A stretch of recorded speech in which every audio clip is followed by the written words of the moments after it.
नशेत आल्यानंतर एखादी व्यक्ती कोणती ना कोणती वागणूक करू लागते हे तुम्हाला माहीत नसेल तर ही बातमी तुमच्यासाठी आहे। सोशल मीडियावर व्हायरल होत असलेला हा व्हिडिओ पाहिल्यानंतर तुम्हाला सर्व काही आपोआप समजेल।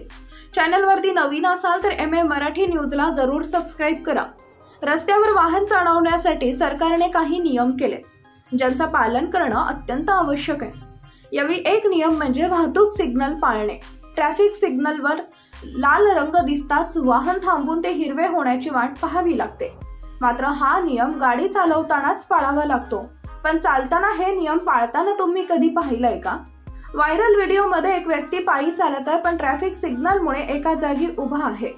हिरवा दिवा येताच तो पुढे सरकतो। दारूमुळे प्रामाणिकपणा येतो असा मजकूर व्हिडिओमध्ये आहे। हा व्हिडिओ इंस्टाग्रामवर शेअर केलाय। या व्हिडिओला 16,36,000हून अधिक लोकांनी लाईक केलंय। व्हिडिओ पाहिल्यानंतर एका युजरने लिहिलं, देश असा चालतो। आणखी एका युजरने लिहिलं, तो हेल्मेट न घालता फिरत आहे। तिसऱ्या युजरने लिहिलं, गाडी चालवणे थांबवा, तो दारू पिऊन गाडी चालवत आहे।